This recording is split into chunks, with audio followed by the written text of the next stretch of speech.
Well, Ndindi Nyoro exploded on William Ruto yesterday, exposing William Ruto's plan to exploit Kenyans. But why has Ndindi Nyoro suddenly exploded? Let us listen to Ndindi Nyoro and his explosive speech on Ruto.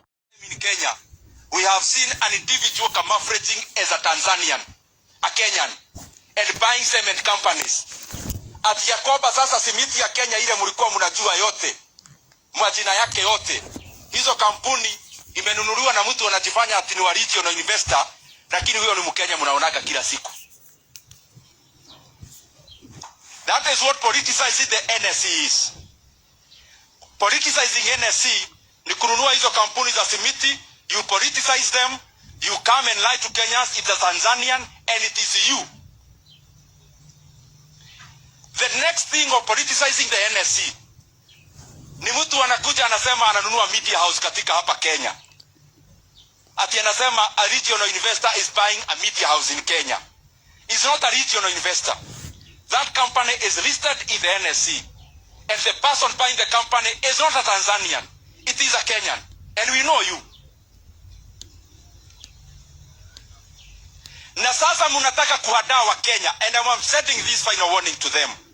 Ya kwamba sasa mumemnyakua kila kitu. Mambo ya mafuta kutoka downstream to upstream. Sio wanabiashara tena, ni wanasiasa. Na mnajipanga EPRA ati mtaongezea wa Kenya bei ya mafuta kesho ama kesho kutwa. Mtajua hamjui.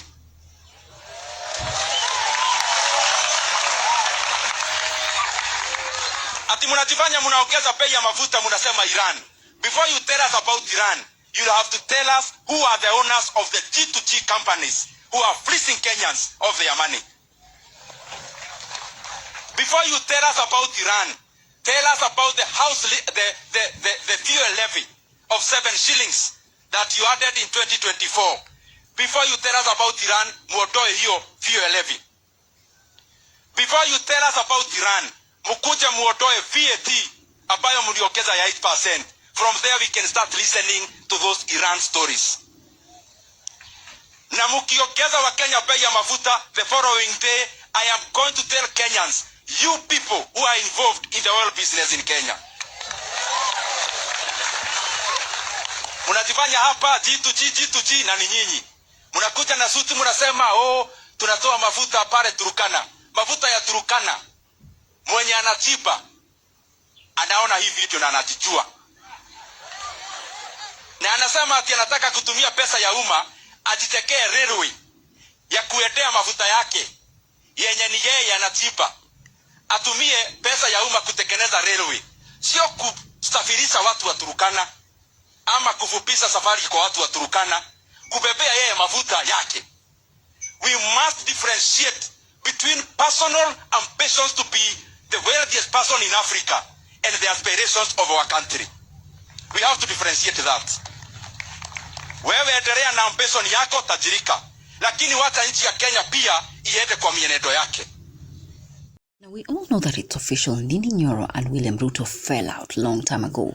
So probably he is laying strategic foundation to officiate his exit from UDA's political party to joining probably Rigathi Gachagua. Still, he hasn't stated where his allegiance lies.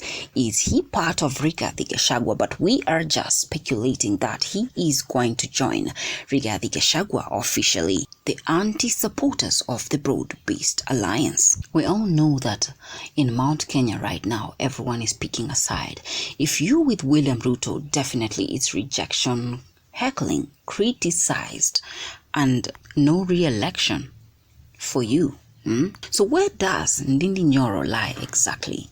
Could it be he is trying to enter the Rigathi camp, the one term, the great opposition? What do you think? Why did Nyoro explode yesterday on William Ruto? Ndindi Nyoro has not openly exposed where he lies. We don't know if he's in the Gachagua camp or where he's exactly lying. But definitely he is not in the UDA camp. Could this be about the 2027 political shape, with many speculating that Nyoro is planning to create a political vehicle with Babu Owino and Edwin Sifuna? But all these are just speculation, so probably he is creating his own political path for 2027. But which path is this? Is he with the Uhuru camp or with the Gachagua camp? Or he is creating his own political vehicle?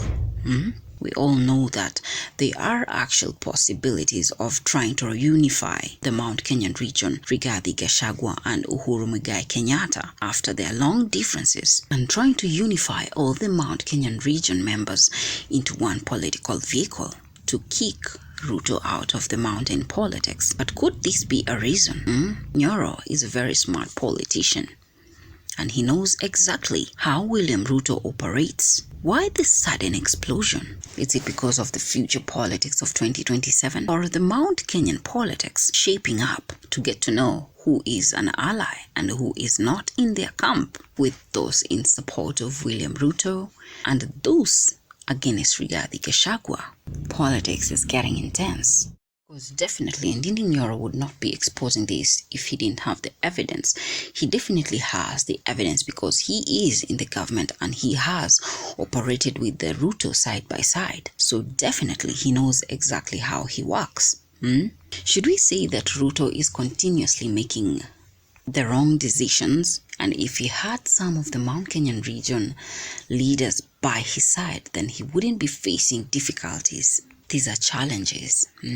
An expose of how William Ruto operates, scapegoating behind the transport industry, yet in real sense he is the man behind the whole beneficial activity. If you listen to Ndindi Nyoro clearly, he has a point, a message well delivered, with scrutiny, thorough scrutiny on how the government plans to actually manipulate Kenyans at their own expense. But well, what do you think? What's your choice of opinion? Will Kenyans wake up one day to discover a pattern well created by the government to thoroughly exploit them? Ndindi Nyoro, one intelligent politician, exposes all this. The question is, why this sudden outburst? Well, leave me your views on the comment section. Subscribe to Real News, the channel where you get all your trending politics. In case it's your first time to listen in, press that subscribe button and ring your notification bell so that you can be first to receive the news bulletins once we upload them. Until then, JD Ishmaels.